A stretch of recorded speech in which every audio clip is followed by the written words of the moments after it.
I'm joined now by Rebecca Ryan, Campaign Director for Defund the BBC. Rebecca, you and I, very good morning to you, by the way. You and I have spoken many times about the BBC and their sort of innate incapability, it seems to me, to get most things right. They've been spectacularly bad since October the 7th, haven't they?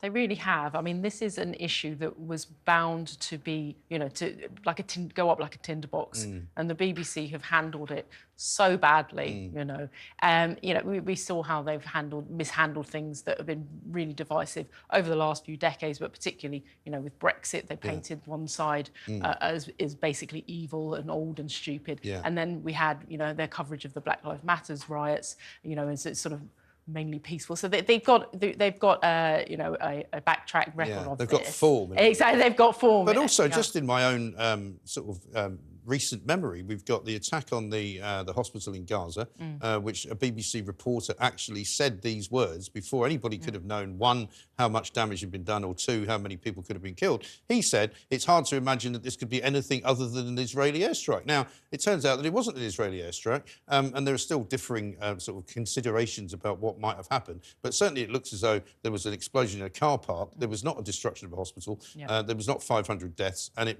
probably wasn't an Israeli airstrike. They've had to apologise for that. You've got John Simpson careering around telling everybody that the BBC has to follow various rules in order not to call Hamas a terrorist organisation. They've now kind of sort of slightly taken a step back and are calling Hamas a prescribed terrorist organisation, as if to say, well, we don't call them that, but other people do. I mean, what on earth is going on with them? Well, this is the thing, and it's so dangerous, isn't it? Because as we've seen on the streets across the UK, as Laura was saying, a moment ago, that we've had this immediate knee-jerk reaction where you've seen people out on the streets protesting for in support of Palestine, and emotions are so inflamed, and this is a result of our national broadcaster that is fanning these flames by not being so clearly unbiased in this issue. And one of the issues, of course, that the BBC has to now deal with is the fact that somebody like Naftali Bennett, a former Prime Minister of Israel, has basically looked at the BBC and said, you're a biased organisation. The reputation of the BBC around the world is very important, not just to them, but to Britain, I think. And I know that after that report about the hospital attack, there were massive demonstrations all over the Muslim world, a terrible one in Iran outside of the British Embassy, which looked like it could turn really nasty at one point. Demonstrations on the West Bank, demonstrations in Gaza, demonstrations all over the Muslim world, as I say, because the BBC had said it was an Israeli attack on a hospital.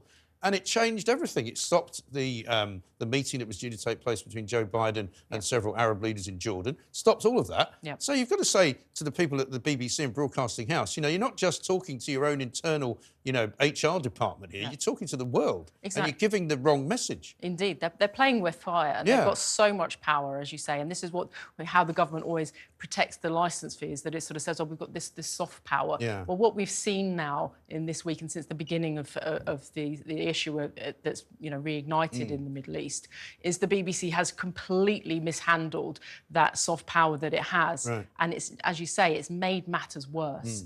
They should have gone into that, all reporting of that issue, with extreme caution, because it is an issue that's been going on for decades, that is extremely complicated, and there is passion on both sides, and they've just waded into it, haven't they? With absolutely, well, they've waded in with the normal BBC kind of aplomb or lack thereof, where they've decided who's good and who's bad. I mean, I said this to Laura. You can't imagine any other country in the world suffering a terrorist attack like they did in Israel on October the 7th, where effectively, had it been then, they're calling it their 9/11.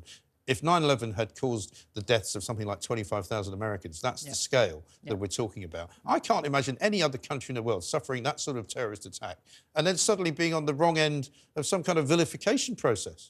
Exactly. But the BBC are dealing with this as if it's some kind of middle-class dinner party conversation piece. Whose side well, of are course, you back? they've killed loads of children in Gaza over the years. Well, there's not an awful lot of truth that comes out of some of these reports in Gaza. Nobody knows exactly what's going on. Yes, there are obviously people with sensible points of view who think there should be some kind of, rapprochement made and that we can't go on like this, and I think I would be one of those people. But I can certainly understand why Israel is not interested in having a ceasefire while Gaza is holding up to 200 hostages. Absolutely, and this is an atrocity that the whole of the country was looking at and seeing the things that were carried out against innocent young people on the main part, and who were there just to have a nice time, who were slaughtered, the absolute terror, and for the BBC to then turn that around as, oh, this is a political point scoring opportunity, was just so distasteful.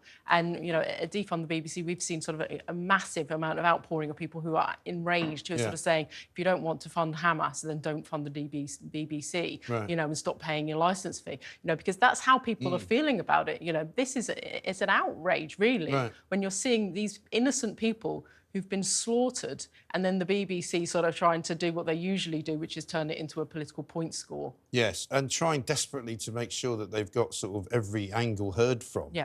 And unfortunately, because of the way that they seem to do it, it's almost like they don't really know where the neutral ground is. They think they know, but they're not occupying neutral ground. They're actually occupying pro-Palestinian ground, aren't they? Absolutely. Very clearly. I mean, we know that the BBC have been sort of had this sort of far left. They use Palestine almost as a tokenistic thing, don't they? So this is what I mean about it being a dinner party conversation, where they go, oh yeah, I'm pro-Palestine, without thinking about the implication of what that means for Israel and what that means for Jews across the world as well. And they don't see it as a complex issue. And we've seen this time and time again with the BBC, that they can't take complex issues and look at it and go, and actually, people, there is a grey area, and this is something that needs to be looked at carefully. They just jump on one side because that's, well, like you say, they're now getting a reputation for just getting everything wrong. I mean, just to finish with something completely different. It now turns out they've spent nearly £50,000 restoring this controversial sculpture outside a broadcasting house made by Eric Gill, an admitted paedophile. Now, again, Kevin and I had this argument earlier about, you don't necessarily vilify art just because the artist happens to be a pretty disgusting individual. But I think if it's out front of the flagship building of the BBC, you have to take a different view, don't you? Absolutely. I mean, it's a really disturbing statue, isn't it? I don't know if you've seen it, but it's, it's one of those things. I try not to go too near the BBC, to be honest. Exactly. It's one of those things, again, that our audience and the supporters of Defund the BBC are always, bringing up over and over again, because they're appalled that this known paedophile who's got a statue on the side of the BBC, basically of a young naked child, and it's what are they thinking? Just get rid of it. Just get rid of it, exactly. You'd think it would be that simple. Yeah. I mean, I would just get rid of quite a few of the people working there as well, but that's another story. Rebecca Ryan, thank you very much indeed. Defund the BBC